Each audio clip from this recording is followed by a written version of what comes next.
Hey, what's up, guys? Vince right here, aka DJ Vinzo, aka Bboy Vinzo, LGBT Breakers. Just want to talk about something, and pretty much that is my long due waited podcast of the Bboy cast, because I know there hasn't been much of these episodes, but really, who cares, honestly? The only people that do care is my other channel, which I've been grinding. That's the channel, even though I don't feel like in a good mood to actually upload anything for some reason. When it comes to my other channel, which is my main channel with the webtoon raids, that's the one that I kind of keep focusing on. So yeah, that's what I've been doing. The whole reads and what I do there as an anime channel pretty much has been growing. But this B-boy channel here, no, ain't no growing. But what is growing is my Instagram of this channel. This channel, which is which is called of the DJ Vinzo Media. That's the Instagram, and I'm getting followers for doing nothing. How am I getting followers? I don't know if it's because that one of the biggest b-boys like Zeku and Costo follow me. I think that's why I've been getting followers in there. Maybe that could be the reason. But why is it that I'm getting so many followers for literally doing nothing in that channel? I mean, in that Instagram handle. Like, I'm trying to think, like, there's nothing I upload. I was planning to upload some things, like my last session of the house that I left, and also some commentary stuff. But no, there was literally nothing in that channel. I don't know how, or nothing that I keep calling it channel. That Instagram handle, there's nothing. There's literally no like videos or anything, nothing new. I don't know. Maybe it's because I'm one of the only ones that is part of LGBT breakers that's in that is open, and pretty much, or maybe it's because of my, people are already, like, starting to find out or something like that, of just the, wanting I don't know. I'm trying to really analyze it, but the more I do, the more I'm gonna be more confused, because I would get followers every day. The same thing with my YouTube channel, the main YouTube channel, which is just Vince Ryder 2.0. I get followers almost every day in there. That's mostly expected. But the same thing, only a little, in my Instagram, which I don't know how that happened, but hey, it is what it is. That's pretty cool. Anyways, let's talk about a couple of stuff here. We got that freestyle session 2021 that just happened I think last month. I don't know. Some of this stuff is long waited. I was supposed to talk about the BC one, which was dope. It happened in good thanks. It was done. That's for sure. It was nice. But the freestyle session was dope. I mean, Rock Forest was killing it. I mean, they were going all over the place with this, and it was pretty dope to see, to actually have, seeing Rock Forest taking that win, and also like seeing Morris Icy Eyes, like, these Cats. And I gotta say, when they battle Breaking Mia, which is, is Zeku's crew, they basically were getting so heated. I feel like, I don't know if Zeku has like a beef with Rock Force. I'm not sure if that's true, but possibility. I don't know. Probably not. He probably won't admit it or anything, because beef and breaking is just, like, not really professional in any case. And due to how professional Zeku, and how, pro and how legend he is, it just wouldn't make sense to actually go to that route. But at the same time, I can't help it. There is something between them with the, Rock Force and Breaking Mia. At least, for, Zeku is cool with Kareem, and Kareem is actually in Rock Force. But that's what I saw. That's the main battle I saw. And I commented, like, yo, and no one messing Zeku. He's going in. Yeah, so that's just my commentary of that. But also, yeah, what else they have there? Like, MZK and pretty much a couple of ciphers. I saw Black Eyed Peas was in there. So, like, a couple of poppin' battles or clips of it. And then I saw, like, how, Cross One was, like, doing the whole weird thing. That was a deep moment in the last, like, literally in the ending of this whole event, when they were announcing the winners. Shout out to Cross One. I think he's going through a lot. I mean, all of us are, but it's that was nice. Big ups. Freestyle session is one of those events that I really want to go. One of the videos I did see was, it was a vlog of Crumbs actually going to the event in freestyle session. And Crumbs is, spoiler alert, the winner of the freestyle session of the 40 and up. And pretty much they have no solo battles, just the 40 and up. I mean, I'm not sure if they had like a main B girls battle. I don't know if that's in there. but they kind of value with the 40 up and also the kids finals. So and all styles popping. Yeah, I think that's enough as it is. If they had the whole entire buffet of dance of street dance, not just breaking, then the freestyle session would be basically like IBE. It would be like a 7 day event. But yeah, that's what I saw. Crumbs. I didn't know he actually lived in Atlanta. I didn't know he was living in Georgia. I think pretty much I met Crumbs, of course, at the Elements anniversary back in 2019, and he was dope to see. I'm still holding on to him when pretty much when I did that live thing, and he was Crumbs as a DJ would suck because he literally, like, I know I was kind of used to with Wickeds, during the whole COVID thing when we were doing all of this like online cipher thing. Crumbs was trying to get into it. It was pretty bad because he ignored everyone, whoever's trying to cipher, especially me. I was trying to talk to him. I was trying to show love, but he didn't. He was just ignoring me. I'm just like, man, he's really deep into the music. So those were the moments. But yeah, that's just what I have to give about my opinions freestyle session and pretty much what I had to put out there. Man, seeing Stuntman, that was originality at its finest. And of course, Ivan with the hosting. I can never keep up with him.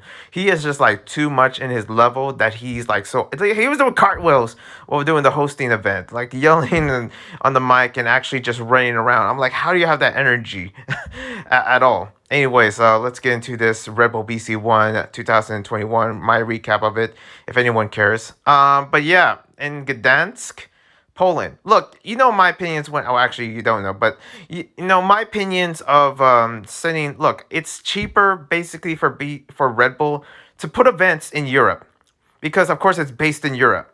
In Salzburg, which is where the Red Bull HQ is. But I'm so like Mumbai, India will always be like sort of like the best BC1 events over there. Like it was 2019. They had it in India, in Mumbai, India, and it was the best one. And I was pretty much like, seeing Gdansk, Poland, seeing this like, first off, pretty much getting the sense that no, whenever there's like a BC1 event in Europe, no one cares about like the culture at all in like in Europe. Now, for me, I never been to Europe. I couldn't tell you like, oh man, I love the culture. I would love to go there. Italy to be exact. Just to see a couple of relatives and what else? Spain and also to see also to see Poland. That would be dope. And Scandinavia and pretty much the list goes on with where I want to go in Europe. But from seeing like this event held in there was nothing special. It just like it felt like another event. But that's when the freaking world final began. That's when it really runs. When Flea Rock was battling, Amir was going in, and you got like other cats like Nora and also Phil Wizard was also killing it as well. And the big girls like logistics taking the win, like that was so legendary. Whenever they start the event is when the good times happen. And Carito from Argentina was also making a highlight in there. And of course you have Castat and you got one of the Russian cats in there, like also trying to get some wins, but especially in the big girl side, a lot of Russians in the bigger side. It was no deal for them when they actually traveled. It was kind of like easy cakes, especially seeing like, big girls like Vavi and also Casted. Like it looks like they were not nervous at all. Do Russians get nervous? Do they get nervous at all? I guess not because apparently there was no sense or anything like that. And that's why I like logistics because there was some emotion. And that was actually one of my predictions that logistics was gonna win. And she did. She won. She took it. Okay, but man, I saw the Russian cast like Nadia and like no, like, Nadia was not good. When I look at the battles again, I'm gonna be honest. This is a very honest podcast. I give you my opinions and stuff like that. You don't see that a lot in breaking or in anywhere else within breaking because there used to be a bunch of podcasts within the breaking space. Now there isn't. There's actually just one. I think it was Spin Theory. There was supposed to be a second one that Break Free is supposed to go down with, but I guess they're not continuing it. And literally the only kind of podcast in terms of me just talking and stuff like that, because, Maka used to do an interview. Then she got too, gulped up with the woke politics of all that she's giving, which I'm like, yeah, good job, Maka. And also, you have like IBE. I mean, they used to do podcasts with, B-boys Like they did one with Menno, and they did one with Clayu as well, with MG Ability, the legits doing a podcast. Now they're all gone. All the podcasts are all gone. They're all disappeared. Okay, I don't understand what happened. What happened to all the B-boy podcasts? The only few ones like Gravity doing his podcast in Spotify, and he talks it over there, just a little memo. And we got Spin Theory with Smurf interviewing B-boys. That's it. That's it. That's all you get. Unless some of the B-boys end up in like ESPN or end up in some sports network that they might share their interviews, but it's only bits here and there. But you don't see like a large length, a long length of interviews at all. And that's why it's kind of like, where is it? What happened to the interviews? What happened to the podcast? I'm the only one out here. If anything, I might be caught up like with some sponsors because the fact that I got a podcast. And it's just like, seriously, like there's no other b-boys and b-girls like doing podcasts and stuff like that. I don't get it. Like it's just like I'm trying to get where are they, but I guess they're not around at all. But it is what it is. But yeah, that was a little a full tirade about media and breaking. But BC1 was dope. Pretty much Flea Rock. I wish he won. He could have won, but that third semifinal that he did with Amir. Amir was too good. He was too strong, and people couldn't handle Amir. And the thing is that when it comes to winning the world final, I wished he showed a little bit more emotion, which he sort of did. But man, Amir looks freaking stoic. I'm just gonna say it. He looks like a robot.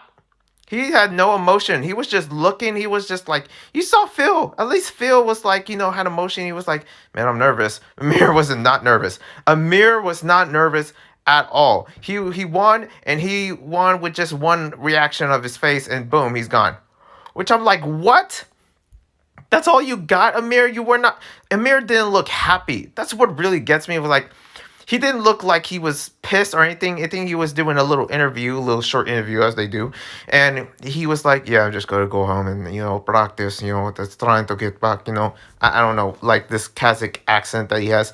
Like, but, shout out to Amir. He was dope. But man, this guy had no emotions. He had nothing. He was heartless looking. Oh my goodness. Like Amir just was like, there was nothing in his face or reaction or anything like that. But I guess that's how it is. That's how it is, I guess, because when you're either in that zone within breaking far off, it's kind of hard to actually look down and look at, like, I don't know. What am I saying? Amir won. He won, and he was too unbeatable. He was ultra freaking god on the floor, and even he acts like a god over there because he's just like not smiling or something like that. That he was just stoic, so stoic, and so like where's the love? Where's like I guarantee he showed love and stuff like that, but his reaction, he had one reaction. Even when he won, he had no reaction. He just like just little celebration, but that's it. I don't know. Why am I criticizing that? The fact that Amir with his originality and movement stuff like that, which I'm supposed to talk about, was also dope because when I saw him winning the JBL event, like in Unbreakable in Belgium, he also killed it there. Like he was going in, okay, but also like it was sort of in that area of how he sort of knows how to adapt and how to become strong with his movements, how original he is. Like this dude is like almost like the dark horse that nobody knows because I didn't know he was gonna win. Some of these cats were actually beating, maybe because I'm biased because I was cheering for USA, Flea Rock and Logistics, but man, he got to Flea Rock and pretty much people hated like Amir's guts, which is one thing I didn't understand, but he was dope. Okay, that's all I can say. Pretty much, he didn't get phased at all. It's hard to phase Amir from the look of him. Like it's really hard to get to him. It's really no matter what you do, you can't get to Amir because he's that vicious and that like I guess soldier type. Anyways, so that was BC1. Pretty much. Also, they did an interview with Flea Rock, which really got me. I remember seeing the stance video of the Flea Rock interview in the BC1 when they're doing the whole Rebel BC1 interview when he was resting, stuff like that. If anybody knows what the video is, we know Stance doesn't do a lot. There's not a lot of interviews out there when it comes to breaking, sadly. It's especially now. There used to be like literally a year ago, but now they're all gone. But Stance was giving an interview, and what really thing that annoys me with this interview is that Stance. Look, I understand it's a freaking Red Bull event, duh. Okay, obviously, but you don't have to freak like let like even it looks like and pretty much this is a video that I'm trying to remember because there were some aspects of it that I don't remember, so I gotta be careful. But at the same time, uh, Flea Rock was asked like, "Hey, you like Red Bull? Oh, you cheering for Red Bull? Oh, you're about Red Bull?" I was like, "What words? What are the three words you can say about Red Bull?" I'm just like, "Shut up, okay? Just shut up, Stance." Like, Stance was the whole time. I don't know who was interviewing Flea Rock, but like the whole time they were talking about Red Bull and this and that and blah blah blah about Red Bull. I'm like, just shut up about Red Bull. Just talking. You're wasting the interview. You're really wasting it. My goodness. Like, and it's like, and it got to me. It was like, oh my goodness. Okay, Stance. It's a Red Bull event, but you're really like, it even looks like Flea Rock was annoyed. Like, oh my gosh. Like, just ask him about other things. There's other things to talk about other than freaking energy drink. God. Like, yeah, you're in freaking Red Bull. Like, me. Like, for example, if I was like in a freaking Nike shop and I was talking to some friends, I'm going to talk about, right? Other things like how's life, how's the family, how's everything like that. If I randomly meet a friend, I'm not gonna ask them like, "Yo, Nike, yo, the Nike, the new shoe, the new drop, stuff like that." Or if I was in like battle of the year, I'm not gonna talk to them about like the obvious sponsor Snipes and stuff. Like Snipes is cool, the clothing and stuff, like what clothes you getting and stuff like that. But then we move on to other stuff like, yo, how's it going? Like how you feel about this event and everything. How's the battle and how's life? What you gonna do after this whole battle? Stuff like that. But then they wasted on the Red Bull, Red Bull. You're like, what? Oh my God. Do some people even like know how to really interview at all when it comes to this, breaking stuff? I guess me. I remember asking certain questions. I barely asked for like at all events when I was doing the whole interviews when I was at Stall Elements. I remember interviewing some cast, like especially interviewing Gravity. I did not ask him. I did not ask him at all about the event. We forgot about what event we were in, and and the whole time we were just talking. It was we chop it up, and it was amazing. But man, just when you interviewing people, don't waste it on just one particular word or two words, Red Bull, because that's gonna get freaking annoying. Anyways, that's just my rant about that. This is a ranting cast about breaking because I don't care. Um, but that's how I'm doing it. I'm going through a lot. My goodness, I'm sorry. Why am I yelling when I'm just like I lost everything pretty much. Anyways, IBE also had a winter jam that was dope, and they pretty much had like the BC1 called the Rebel BC1. It was BC1 All Stars, but it was called Rebel BC1 Squad. Some other cast that are not part of Red Bull that were in there. Me talking about Red Bull. Okay, yes, I think I'm now following this. Oh my goodness, but at least I'm not talking to anyone within about Red Bull. Anyway, yeah, back to Red Bull BC1 Squad. My goodness, Nord Diamond and was out of control in that event. He gripped it, man. And of course, Cats. Like when it comes to the Russian Cats, they are just like unbeatable at this point. Also, seeing Nagin dance again, like it was so refreshing to actually see him battle again. Him back in the battle circuit. It's like almost felt like he just got out of retirement. I was like, you know what, I'm going back here again. I'm gonna do my thing. So that's what he did. I saw also like Lilu, the highlight of Lilu actually almost kicking somebody from Battle Droids or something like that. Oh my goodness, that was vicious. Look, Lilu's a scary one to battle. He's very touchy. He's very touchy. Okay, that's what I like about French b-boys and b-girls. The way they battle is so entertaining. It really is mocking and also annoying, but at the same time, it's so freaking entertaining. I really like that battle style that the French, especially Pokemon Crew. If you know about Pokemon Crew, the old school Pokemon Crew that Lilu's part of and still part of, that they are just like vicious and they are just like their comedic approach of battling is very entertaining. At least for me. So they do have that style and aesthetic in a way, and I guess with a mixture of all of that in one bag of the BC1 squad, Like, really, it just makes sense why they win, because of course they do.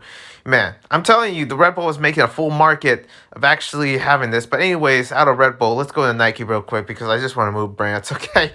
Oh man, you're talking about Nike, huh, Vince? Okay, all right. Yeah, I am. Anyways, let me tell you, Yell had her own freaking Nike shoe. What is that about? I don't know. B.O. Yell, which is part of Gamblers, and also part of like some K-pop crew. She's from Korea, and yeah, she's pretty much been in a whole bunch of Nike ads and all that. So I've been seeing that, and also Kid Karam testing out, in Nike gear since he's new to Nike, and part of it now. So they're letting him try out in the trials, and I think the Silverback Open, or the Silverback, like, what is this called? It's the USA, because I think in a couple of days, the WSDF event, which is organized by the Olympics, is gonna be setting up the whole WSDF and dance event, which is gonna be in Paris, France. So they're probably like flying there right now as I speak, the USA B-Boys, because they just had their camp. I forget where in the U.S. I think it was in Pennsylvania, because there was this Red Bull camp that was in there. Again, Red Bull. Look, you can, when it comes to breaking, you can never escape Red Bull. Like, that's just one of those sponsors that's just in and out, no matter where you go with it. It comes down to breaking. It's pretty annoying. But yeah, they had their camp. I remember seeing Flowmaster's story time of what they're doing. You see B Girl Powerflow, you see B Girl Pepsi, you see B-Boy ICI, Morris, Rock Force Crew, Ratty, Daddy himself, freaking Jeffro. I love that guy. And yeah, they're pretty much all there actually training. And also a bunch of other B-Boys and B-Girls was there training for this the WSDF, or pretty much just there for like a train camp, trying to really get ready for the Paris 2024 games. And yeah, that's just what's been going down, what I've seen. It looks nice. Man, I was curious, like, man, I would imagine how would I keep up with this kind of like workout, but it didn't look too crazy. Maybe it was. I don't know how many times they were running. They probably run a lot. I don't know. Maybe I have to ask Wicked. But yeah, I saw Taekwon's and Wicked's story time, and some legends in there like Bigo Bonita, and of course Flowmaster was sharing the story time, saying I guess they had their own clothing. Now the thing is that this own clothing is from like A Fatty. Shouts to A Fatty for organizing, but A Fatty is a very unknown, is a very underground, and I mean underground kind of clothing brand out there, especially when it comes to breaking. It's big in breaking, but boy is it underground out there in the real world. I wish it was another sponsor. I mean, another brand that would, or like, I wish Nike, due to how Nike's really trying to own the dance culture out there, especially with the own the floor campaign that they're doing in Nike. Especially that makes sense because a lot of these b-boys and b-girls are in it. You see like Snipes doing something with Nike with Fleur when Battle of the Year was going on, and also Jilu, of course, and Kid Karam and all the rest of the b-boys and b-girls that are sponsored by Nike, especially the Jinjo crew. They're doing stuff with Nike because they own the floor thing. And I'm surprised that Nike didn't actually put anything for Silverback. I was really hoping because, yeah, A Fatty, I guess it makes sense because you see all these other B-boys and B-girls in that camp were actually rocking other brands. It was not just Nike, and pretty much it would be cool if it was Nike. I think that's what I'm supposed to say because of how, this is the Olympics. You see all these, see the breaking culture in some cases dominated by brands and also sports brands and energy drinks. Nike would actually be a fitting choice for that, better than Red Bull, let me tell you. And I wish they actually had that instead of like, and shouts to A Fatty. I feel like A Fatty was a much more smarter choice for it because it will be confusing for other people because not everybody rocks with Nikes. The whole checks over stripes thing, stripes over checks and whatever it's called out there, whatever term it is, the whole Nike versus Adidas thing, it's still a war going out there. It's not serious war, that's for sure, but it's like still like almost like a debate or something like that. I'm curious, it's since Nike's doing a lot of things within the dance culture, especially in breaking because of the Olympics, obviously. What will Adidas respond? Because Adidas do a little small things here and there. I mean, Carlito, Big Girl Carlito is going to be representing France in there, and pretty much she is sponsored by Adidas, and what will Adidas do? Like, it can't be just Big or Carlito. Like, it has to be some other cats, it has to, maybe, like, I don't know if they can't bring, they sure can't bring, like, Crazy Legs back because, what happened, like, last year. But, like, bring, like, what are they going to bring to the table in terms of the breaking world, I've seen so many things of what Adidas did for the breaking culture itself, but it will be cool to actually see what they can respond back at Nike, or maybe they don't care. That's also a good choice as well. But speaking of sneaker shoes and shoe brands and stuff like that, underground brands like Hey Fatty, we got Al Gore shoes. So Al Gore, which is a shoe brand from Portugal, and I think B-Boy Sweetlou from New York was actually there, actually doing, like, pretty much in their squad or something like that. Or maybe he's sponsored by Al Gore, because there's a bunch of B-boys that are sponsored by Al Gore shoes, and they held an event there, like a very pristine, almost Grammy like event.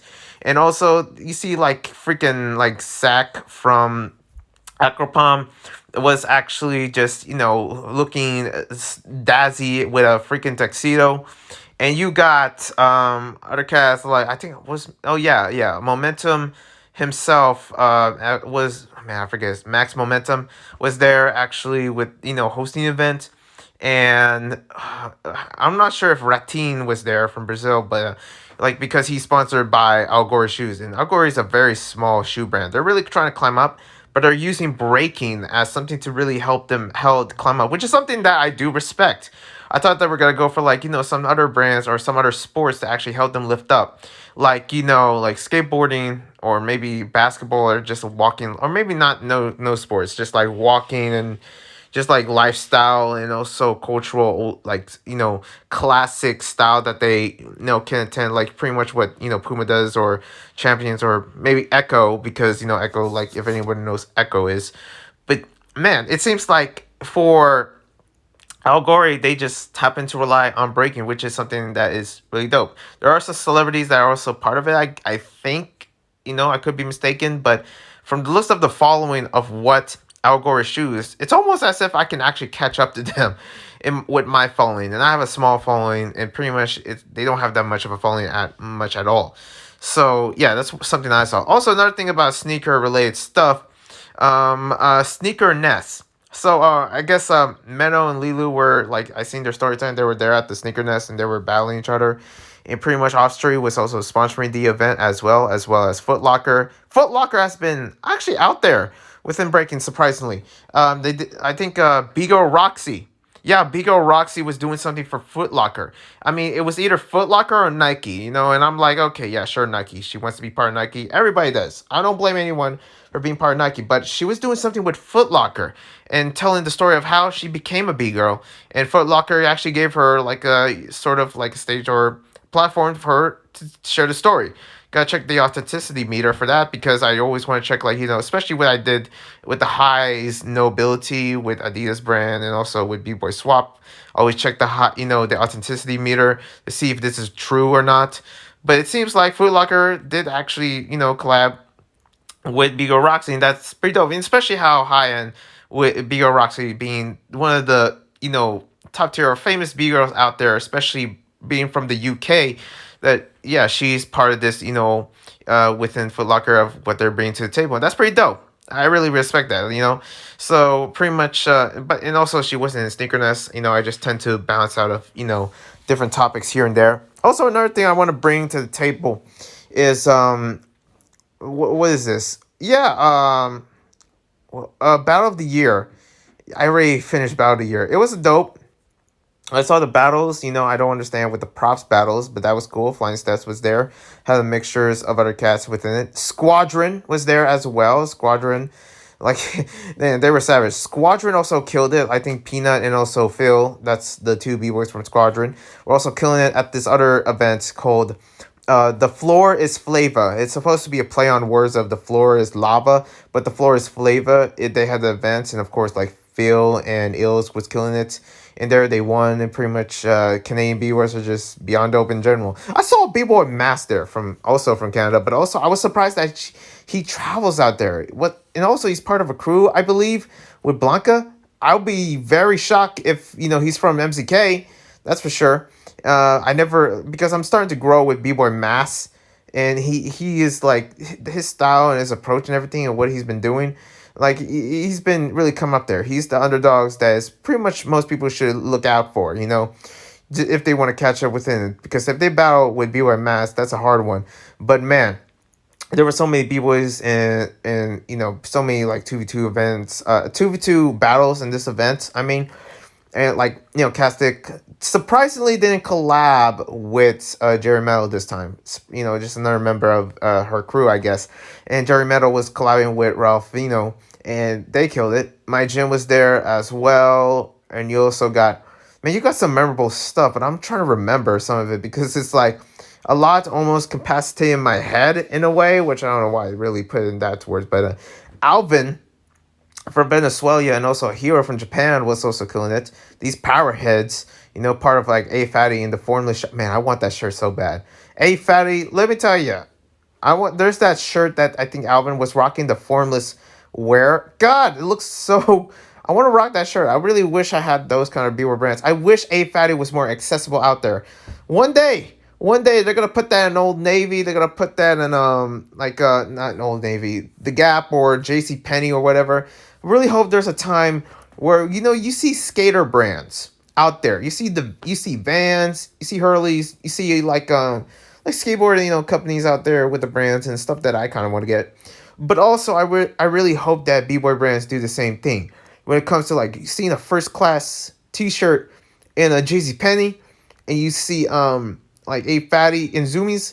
You see the different clothing, especially collaborations when it comes down to like a Nike Own the Floor T-shirt, or maybe like Adidas when they collab with Silverback, or Pumas with WBC.